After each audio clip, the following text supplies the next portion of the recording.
जय हिंद दोस्तों। Welcome to our YouTube channel Edutube 24/7। दोस्तों, आपका हमारे इस यूट्यूब चैनल एडुट्यूब 24/7 में बहुत बहुत स्वागत है। दोस्तों, आपको जैसे पता होगा, हम लोग जीके ब्रह्मास्त्र नाम का सीरीज कर रहे हैं और जिसमें डेली हम लोग 20 most important previous year GK GS के क्वेश्चंस को डील करते हैं, जो कि आ चुका है पहले एग्जाम्स में, जैसे एसएससी, बैंकिंग, रेलवे और जितने भी स्टेट कॉम्पिटिटिव एग्जाम्स हैं। तो वो सब में जो प्रीवियस ईयर क्वेश्चंस आया हुआ है दोस्तों, हम लोग उसको डेली 20 क्वेश्चंस डील करते हैं और उसके साथ और भी इंटरेस्टिंग फैक्ट्स जानते हैं। तो आप टारगेट रखिए 100 से 150 वन लाइनर क्वेश्चंस का हम लोग डेली प्रैक्टिस करते हैं। तो चलिए दोस्तों, हम लोग आज का अपना वीडियो स्टार्ट करते हैं। और एक हम्बल रिक्वेस्ट है आपसे, यदि आपको वीडियो अच्छा लगे तो आप ज़रूर इसे लाइक करें, शेयर करें और चैनल को सब्सक्राइब करें। और यदि दोस्तों कुछ कमी नज़र आई, कुछ फॉल्ट नज़र आई, तो आप इसे कमेंट सेक्शन में लिखिएगा ताकि हम लोग सुधार पाएंगे आने वाले वीडियो में। तो चलिए दोस्तों, हम लोग अपना आज का वीडियो स्टार्ट करते हैं।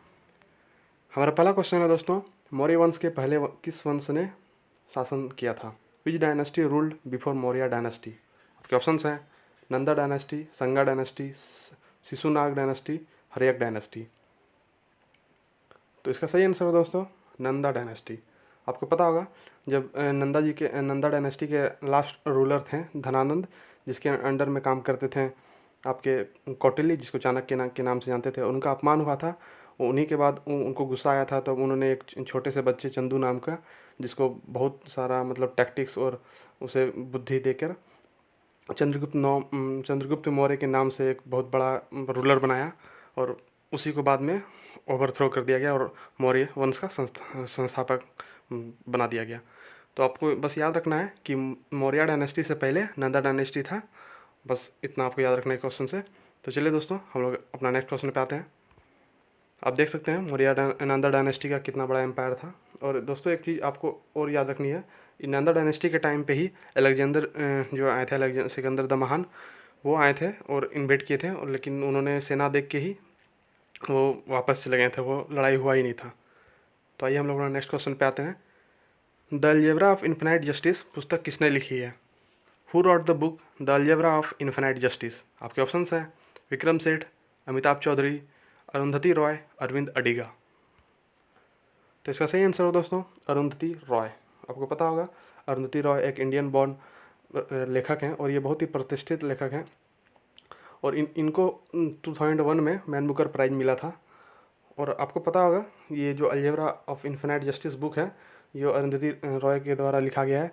इसमें बहुत सारी बात लिखी गई है, जैसे टेररिज्म, ग्लोबलाइजेशन, न्यूक्लियर डिसआर्मामेंट, इस सब के बारे में, ग्लोबल कैपिटलिज्म। तो इसी के बारे में, इस टॉपिक्स के बारे में इस बुक में लिखा गया दोस्तों। और इसी में एक क्वेश्चन भी यही उठाया गया है कि क्यों कोई टेररिस्ट, कोई एक आदमी किसी देश के लिए टेररिस्ट हो जाता है और कोई एक देश के लिए हीरो बन जाता है। तो ये सब के बारे में ये बुक है। और आपको बता दूं, इनको God of small things book के लिए मैन बुकर प्राइज़ भी मिल चुका है। तो एक बहुत प्रतिष्ठित लेखक है, भले ही कंट्रोवर्सी में हमेशा रहती है।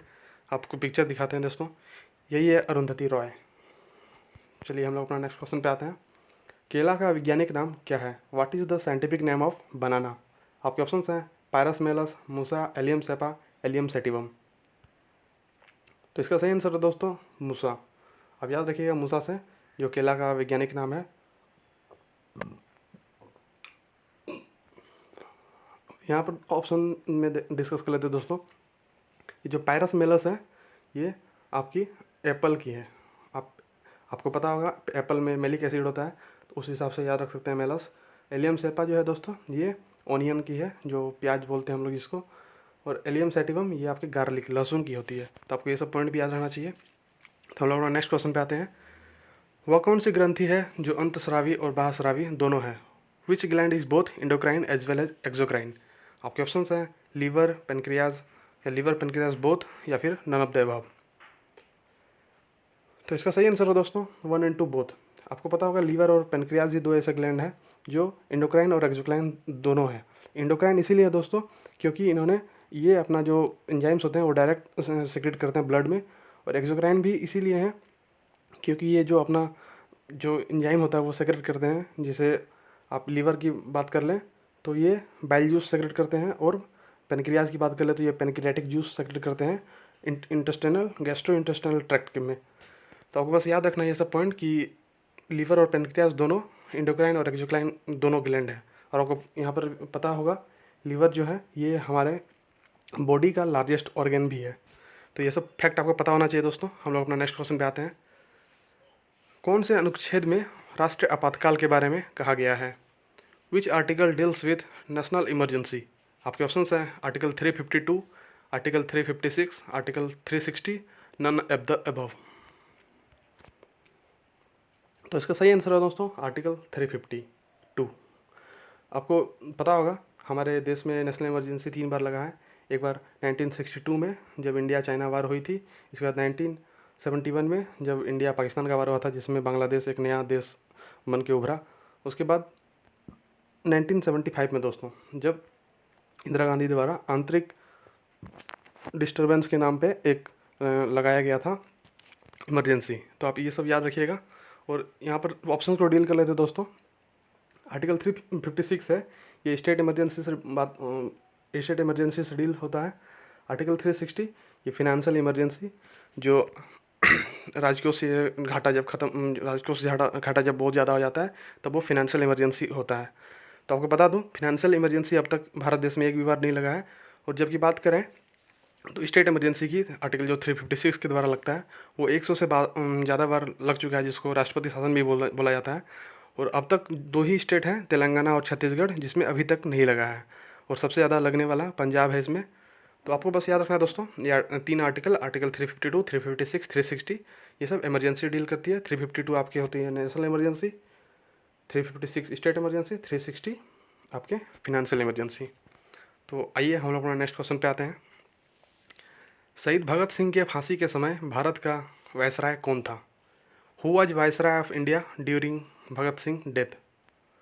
आपके ऑप्शंस हैं Lord Curzon, Lord Irwin, Lord Dalhousie, Lord Hardinge. तो इसका सही आंसर है दोस्तों लॉर्ड इरविन। आपको पता होगा जो गांधी इरविन पैक्ट हुआ था वो भी लगभग 1930-31 टाइम पे हुआ था।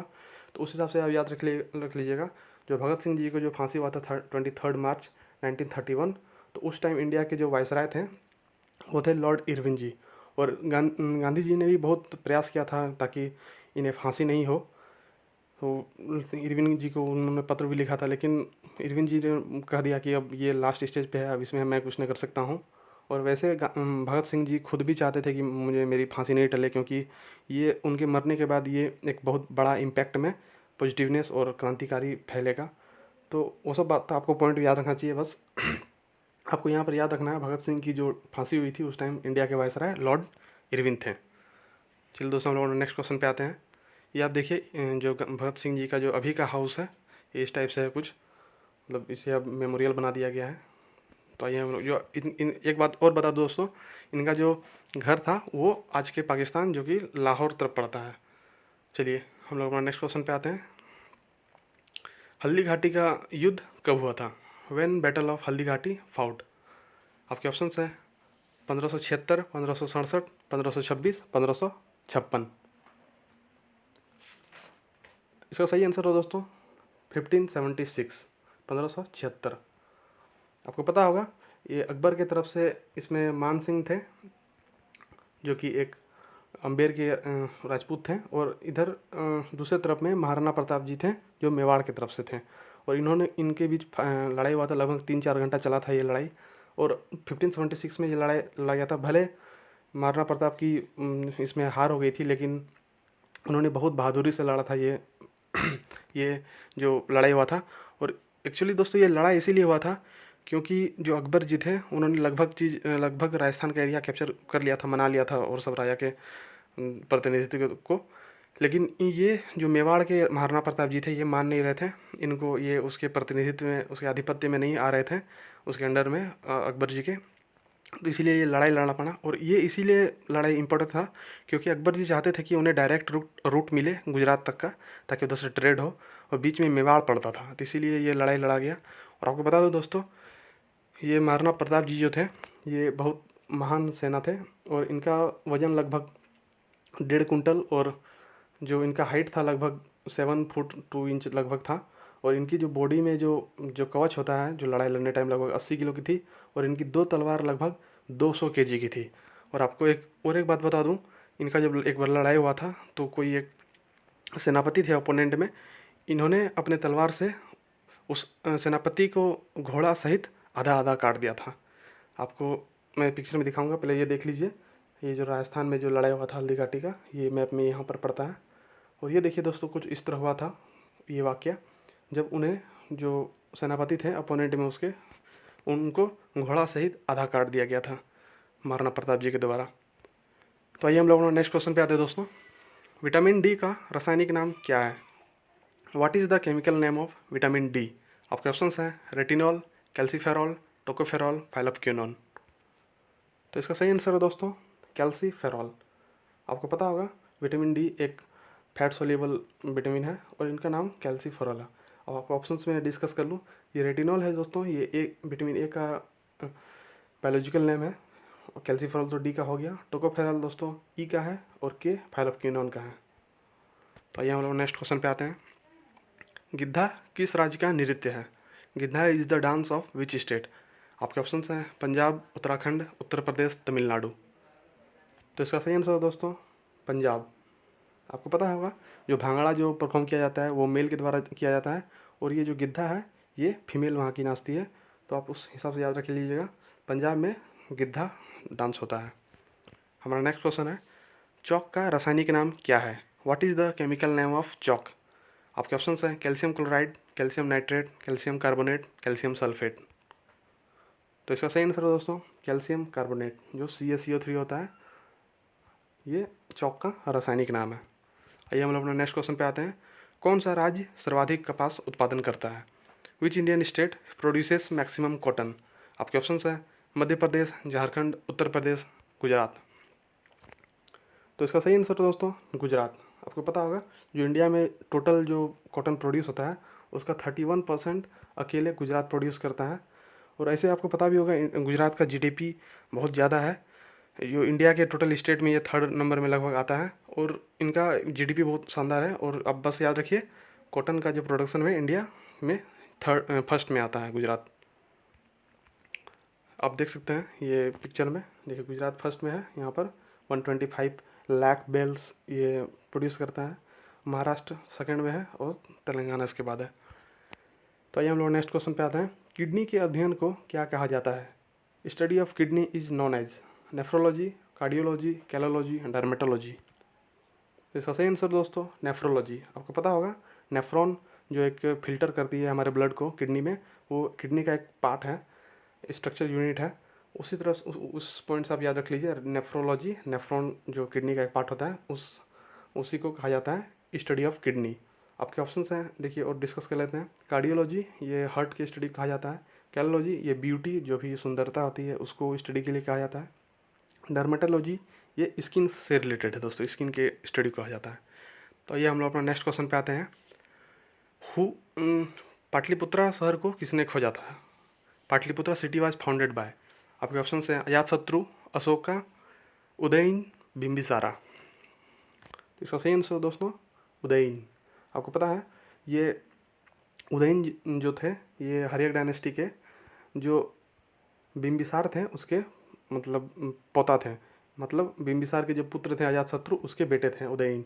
और इन्हें जब राजगद्दी मिला तो इन्होंने अपना जो कैपिटल था मगध का उसे राजगीर से पाटलिपुत्र शिफ्ट कर दिया गया। उसका एक रीज़न ये था कि दोस्तों वहाँ पर पाटलिपुत्र वाला एरिया में उन्हें ज़्यादा अच्छा से जो रूल करने को मिल रहा था, क्योंकि बगल में आपको पता होगा गंगा नदी बहती है। तो आप ये बस याद रखिए पाटलिपुत्रा जो सिटी है उसे बसाया गया है उदयन के द्वारा।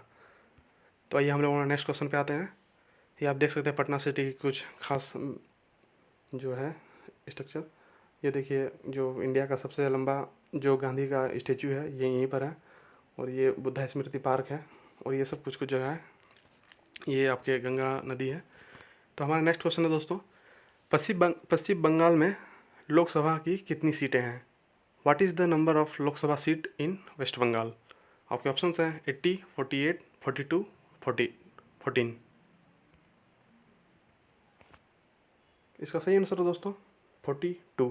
आपको पता होगा ये जो लोकसभा की सीट है उसमें फर्स्ट में सबसे ज़्यादा जो सीट है वो यूपी की है। आपको क्यों इसीलिए पता है, ये इसीलिए है दोस्तों 80, क्योंकि वहाँ की पॉपुलेशन जो एरिया के हिसाब से बहुत ज़्यादा है, और उसके बाद दोस्तों आपका महाराष्ट्र है जो 48 है, और उस थर्ड में ये वेस्ट बंगाल है जिसके 42 है। और आपको दोस्तों साथ में ये भी बता दूँ, जो इंडिया में लोकसभा की टोटल जो सीटें हैं वो पहले 552 होती थी, जिसमें 530 स्टेट से और 30 यूनियन टेरिटरी से और 2 एंग्लो इंडियन से होता था। लेकिन 104 अमेंडमेंट एक्ट के द्वारा जो एंग्लो इंडियन को हटा दिया गया है, और अभी जो टोटल जो लोकसभा के जो प्रतिनिधित्व है टोटल मैक्सिमम दोस्तों 550 हो सकती है, और फिलहाल में अभी तो 543 ही है।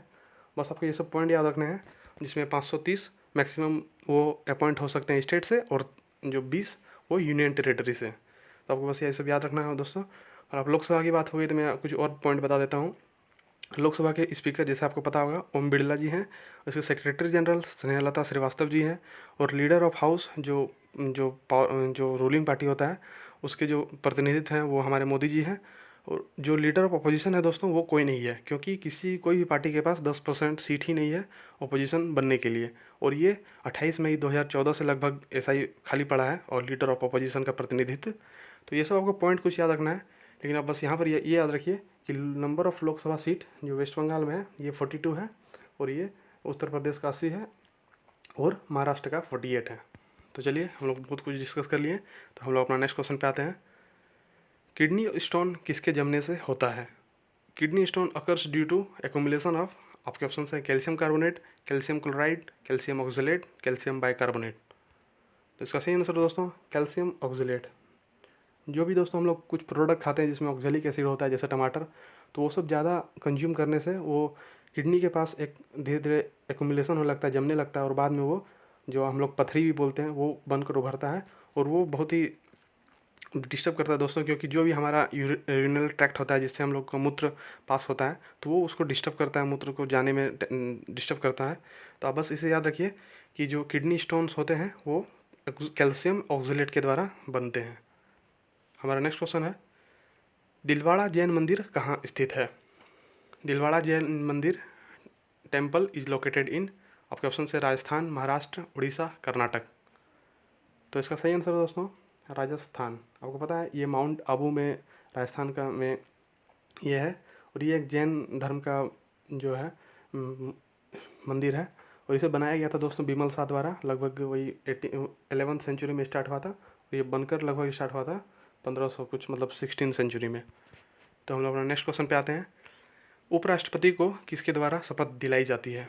Vice president's oath administered by whom, आपके ऑप्शन है prime minister, president, chief justice of India, speaker of Lok Sabha. तो इसका सही आंसर दोस्तों प्रेसिडेंट। आपको पता है प्रेसिडेंट हमारे फॉर्मल हेड होते हैं, और इन्हें फॉर्मेलिटी वाला सब काम ज़्यादा दिया जाता है, जैसे ओथ दिलाना, सिग्नेचर करना, या फिर कुछ भी अमेंडमेंट में साइन करना, बिल को पारित करने के बाद उसे लॉ बनाने के लिए सिग्नेचर करना। तो ये सब फॉर्मल उनके काम होते हैं। तो ओथ दिलाने में भी उन्हीं का काम होता है। और आपको साथ में यही बता दूँ, प्राइम मिनिस्टर जो होते हैं दोस्तों इन्हें भी ओथ प्रेसिडेंट ही दिलाते हैं, और वाइस प्रेसिडेंट को तो प्रेसिडेंट दिलाते ही हैं, और साथ में चीफ जस्टिस ऑफ इंडिया जो होते हैं उन्हें भी जो ओथ दिलाने का काम करते हैं वो प्रेसिडेंट ही करते हैं। और दोस्तों स्पीकर ऑफ लोकसभा की बात करें तो इनका ओथ नहीं होता है कुछ, तो आपको ये सब पॉइंट याद रखना चाहिए।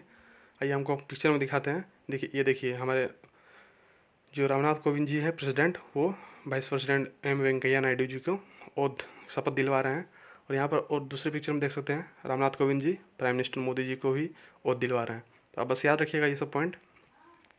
हमारा नेक्स्ट क्वेश्चन है, कौन सा गैस स्ट्रेंजर गैस के नाम से जाना जाती है? Which gas is known by stranger gas? आपके ऑप्शन हैं रेडॉन, जेनॉन, नियॉन, आर्गन। तो इसका सही आंसर है दोस्तों जेनॉन। आपको पता है स्ट्रेंजर मतलब होता है अजीब, तो इसी से क्वेश्चन बनता है कि किस गैस को अजीब कहा जाता है, अजीब गैस कहा जाता है, तो इसका जेनॉन। और इसे अजीब इसीलिए कहा जाता है दोस्तों क्योंकि आपको पता है जेनॉन एक नोबल मेटल है, नोबल गैस है जो रिएक्ट नहीं करते हैं। उसका आउटर स्टेट ऑक्टेट जो होता है 8 होता है, इसमें मतलब वो रिएक्टिव होते हैं, मतलब किसी से रिएक्ट नहीं करते, लेकिन फिर भी ये बहुत कंपाउंड से जैसे क्लोराइड, ऑक्सीजन, सब फ्लोरीन सबसे रिएक्ट करते हैं और कंपाउंड भी बनाते हैं। तो इसीलिए इसे स्ट्रेंजर गैस कहा जाता है। और बहुत ज़्यादा वैरायटी में कंपाउंड बनाते हैं जैसे XCO4, XCO6। तो इस हिसाब से दोस्तों इसे स्ट्रेंजर गैस कहा जाता है, क्योंकि इनके हिसाब से तो इन्हें कंपाउंड नहीं बनाना चाहिए, क्योंकि ये तो एक स्टेबल मेटल है। इसके आउटर जो आउटर मोस्ट ऑर्बिट में इलेक्ट्रॉन फिल है, लेकिन फिर भी ये कंपाउंड बनाते हैं, इसीलिए इन्हें स्ट्रेंजर गैस के नाम से जाना जाता है। और आपको साथ में ये भी बता दूँ, इनका जो यूज होता है दोस्तों जेनॉन गैस का, ये इलेक्ट्रॉन ट्यूब्स में, बैक्टीरियल लैम्प में, स्ट्रोब लैम्प्स में, ये सब में किया जाता है। तो आइए हम लोग नेक्स्ट क्वेश्चन पे आते हैं। कौन सा हार्मोन माँ के दूध निकलने में सहायक होता है? Which hormone helps in releasing milk in mothers? आपके ऑप्शन हैं prolactin, oxytocin, relaxin, none of the above. तो इसका सही आंसर दोस्तों आपके प्रोलैक्टिन। नहीं दोस्तों, इसका मैंने गलत बोल दिया, सॉरी। इसका सही आंसर है ऑक्सीटोसिन। आपको देखिए दोस्तों, प्रोलैक्टिन जो होता है वो दूध बनने में मदद करता है, जो कि पिट्यूटरी ग्लैंड मतलब पीयूष ग्रंथि से निकलता है। और ऑक्सीटोसिन दोस्तों ये हेल्प करता है मिल्क को निकलने से, जो माता की जो ब्रेस्ट होती है वहाँ से स्मॉल पोर्स जो होते हैं उस वहाँ से निकलने में ये मदद करती है ऑक्सीटोसिन। और रिलैक्सिन दोस्तों ये एक हार्मोन है जो कि जब प्रेग्नेंट औरत जब बच्चा देती है तब उस हिसाब से ये हेल्प करता है यूट्रस को थोड़ा फैलने में, ताकि बच्चे का डिलीवरी आराम से हो जाए। तो आपको ये सब पॉइंट याद रखना है। प्रोलैक्टिन जो दूध बनने में हेल्प करता है, जो पिट्यूटरी ग्लैंड के द्वारा निकलता है, और ऑक्सीटोसिन जो कि हाइपोथैलेमस ग्लैंड से निकलता है। और इनका जो इन्हीं का जो काम है दूध माँ के जो ब्रेस्ट से निकलने का। और रिलैक्सिन एक जो जब प्रेग्नेंट होता है, जब बच्चा पैदा होता है तब उस टाइम पे माँ के यूट्रस को रिलैक्स होने के मतलब थोड़ा फैलने के लिए ये एक हार्मोन निकलता है, ताकि बच्चे का डिलीवरी आराम से हो। तो आइए हम लोग नेक्स्ट क्वेश्चन पे आते हैं। कर्क रेखा भारत के कितने राज्य से होकर गुजरता है?